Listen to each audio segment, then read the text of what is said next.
নমস্কাৰ, মই ৰাকেশ দাস। আজি আলোচনা কৰিব বিচাৰিছোঁ ভাষণ প্ৰসংগত কেনেকুৱা ধৰণৰ কথা ক'ব লাগে বা কেনেকুৱা ধৰণৰ কথা ক'লে ৰাইজে আমাক ভাল পাব। আজি ইয়াৰ ওপৰত আজিৰ এই ভিডিঅ'টোত আলোচনা কৰিব বিচাৰিছোঁ। মই ধৰি ল'লোঁ ভৱিষ্যতলৈ আপুনি এগৰাকী ভাল বক্তা হ'ব বিচাৰে বা সভা সমিতিত গৈ পেলাই আপুনি কথা ক'ব বিচাৰে। তেতিয়াহ'লে আজিৰ এই ভিডিঅ'টো মই আপোনাৰ বাবে প্ৰস্তুত কৰিছোঁ। কথাখিনি যদি আপুনি মন দি শুনে বা মনত ৰাখে তেতিয়াহ'লে ভৱিষ্যতলৈ এগৰাকী ভাল বক্তা হ'ব পাৰিব। মই ধৰি ল'লোঁ যে আপোনাৰ গাঁৱত বা আপোনাৰ ৱাৰ্ডত অহাকালি এখন মিটিং আছে আৰু তাতে আপোনাক আমন্ত্ৰণ জনাইছে। যেতিয়া আপুনি মিটিংখনত উপস্থিত হ'ব, প্ৰথমতে আপুনি গোটেই মিটিঙৰ পৰিৱেশটো পৰ্যবেক্ষণ কৰিব। যদি বেনাৰ আছে বেনাৰখন পঢ়ি ল'ব, কিহৰ ওপৰত মিটিংখন ৰখা হৈছে বা কেনেকুৱা ধৰণৰ ব্যক্তি মিটিংখনত উপস্থিত আছে।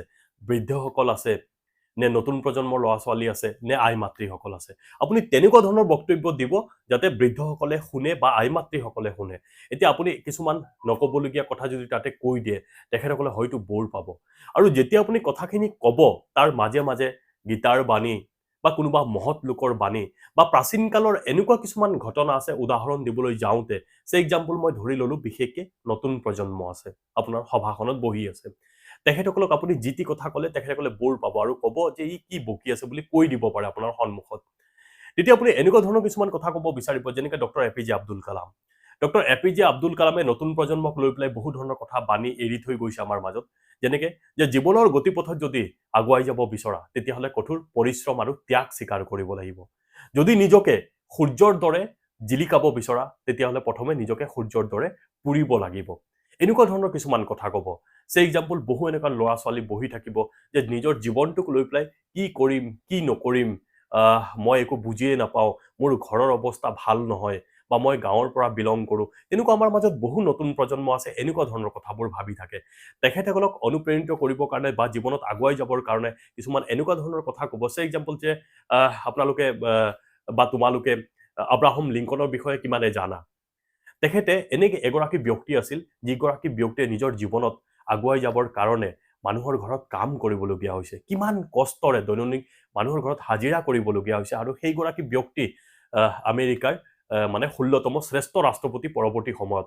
আজিলৈকে ভৱিষ্যত ইতিহাসত আজিলৈকে যিমান মানুহে নিজৰ নাম বা সুনাম অৰ্জন কৰিছে তেখেতসকলে বেছিভাগেই দুখীয়া ঘৰৰ পৰা বিলং কৰে। এনেকুৱা ধৰণৰ কথাবোৰ ক'বলৈ চেষ্টা কৰিব। কিন্তু আমাৰ মাজত কেতিয়াবা এনেকুৱা ধৰক বহু ব্যক্তি আছে ভাল বক্তব্য দিয়ে, সভা সমিতিৰ আমন্ত্ৰণ জনায়, কিন্তু তেখেতসকলৰ বক্তব্য এবাৰ শুনাৰ পিছত আৰু মানুহে শুনিবলৈ মানে মন নোযোৱা হয়, কাৰণ তেখেতে বৰ লগাই দিয়ে। সভাত ইমান দীঘলীয়াকে ভাষণ দিয়ে, ইমান দীঘলীয়াকে ভাষণ দিয়ে, সেই যিসকল শ্ৰোতা থাকে তেখেতসকলে কয় এই এখেতে ইমান মানে দীঘলীয়া ভাষণ দিছে, ভাল লগা নাই। এনেকুৱা ধৰণৰ যাতে আপোনাৰ প্ৰতি তেখেতসকলৰ মনোভাৱটো এনেকুৱা ধৰণৰ নাহে। সেইকাৰণে আপুনি যেতিয়া সভাত গৈ পেলাই উপস্থিত হ'ব, আপুনি আগদিনা গোটেইখিনি প্ৰিপেয়াৰ কৰি ল'ব। প্ৰয়োজন হ'লে লিখি ল'ব, লিখি পেলাই যিখিনি ইম্পৰ্টেণ্ট কথা আছে লিখি ল'ব। আৰু কোনোবা যদি আপোনাৰ ভাল লগা ব্যক্তি আছে ভাষণ দিবলৈ, যিসকলে মানে আপুনি ভাল পায় শুনি পেলাই, তেখেতসকলৰ কথাবোৰ আপুনি কি কৰিব, ধৰক কেতিয়াবা শুনিলে বা মোবাইলত আপুনি যেতিয়া ধৰক ইউটিউবত আপুনি যিকোনো ব্যক্তিৰ আপুনি ভাষণ মানে পাবই। আপুনি যদি চাৰ্চ কৰে সেই আপোনাৰ ভাল লগা মানুহজনৰ ভাষণখিনি শুনিলে কেনেকৈ আৰম্ভণি কৰিলে, সমাপ্তি কেনেকৈ কৰিলে বা ভাষণ প্ৰসংগত কেনেকুৱা ধৰণৰ কথা মানে তেখেতসকলে ক'বলৈ চেষ্টা কৰি আছে, ৰাইজে ভাল পাই আছে, এই গোটেইখিনি কথা আপুনি আগদিনা প্ৰিপেয়াৰ কৰি ল'ব। আৰু ভাষণত যেতিয়া আপুনি দিবলৈ যাব তেতিয়া আপুনি যিখিনি ধৰক আপুনি ঘৰত লিখিছে সেইখিনি আপুনি মানে চাই পেলাই কেতিয়াও ভাষণ দিবলৈ চেষ্টা নকৰিব। কাৰণ আপোনাৰ শ্ৰোতাসকলে তেখেতসকলে ভাবি ল'ব যে আপুনি ভাষণ দিয়াৰ ক্ষেত্ৰত ইমান এটা মানে এক্সপাৰ্ট নহয়, আপুনি মানে এনেকুৱা ধৰণৰ ভাবি ল'ব মানুহখিনি। সেইকাৰণে ভাষণ দিবলৈ যাওঁতে প্ৰথম কেইটামান কথা লক্ষ্য কৰিব, মানুহক বৰ নকৰিব আৰু ক'ব নলগীয়া কথাখিনি কৈ পেলাই আপুনি মানে দীঘলীয়া কৰিবলৈ চেষ্টা নকৰিব।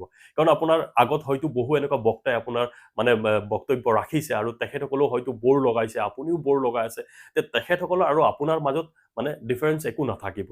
এটা ৰিচাৰ্চৰ মতে যেতিয়া আপুনি ভাষণ দিবলৈ যাব 55% আপোনাৰ ভাষণ ডিপেণ্ড কৰিব আপোনাৰ বডি লেংগুৱেজৰ ওপৰত, 38% আপোনাৰ মানে কথা কোৱাৰ সুৰৰ ওপৰত আৰু 7% ভাষণ ডিপেণ্ড কৰিব আপুনি যিবোৰ শব্দ ব্যৱহাৰ কৰিব। এই তিনিটা বিষয়ৰ ওপৰত মূলতঃ ভাষণ ডিপেণ্ড কৰে। তো এই তিনিটা এংগল আপুনি ধুনীয়াকৈ মিলাই ল'ব আৰু মিলাই পেলাই আপুনি যাতে তেনেকুৱা ধৰণৰ কথা ক'ব। যদি বৃদ্ধ আছে, বৃদ্ধসকলে কেনেকুৱা ধৰণৰ কথা মানে শুনি ভাল পায় ধৰক এতিয়া ধৰক বৃদ্ধসকল বহি আছে আপুনি কিন্তু কথাখিনি মানে ল'ৰা ছোৱালীৰ বাবেহে কৈ আছে সেই কথাখিনি যদি আপুনি বৃদ্ধসকলৰ সন্মুখত কয় তেখেতসকলে ভাবিব এইবিলাক কথা আৰু কি কথা কৈ আছে কাৰণ অলৰেডি তেখেতসকলে সেই সময়খিনি পাৰ কৰি আহিছে অতিক্ৰম কৰি আহিছে তো তেনেকুৱা ধৰণৰ কথাবোৰ ক'বলৈ চেষ্টা নকৰিব আশা কৰোঁ যদি আপুনি এই কথাবোৰ মানি চলে তেতিয়াহ'লে ভৱিষ্যতত আপুনি এগৰাকী ভাল বক্তা হ'ব পাৰিব ধন্যবাদ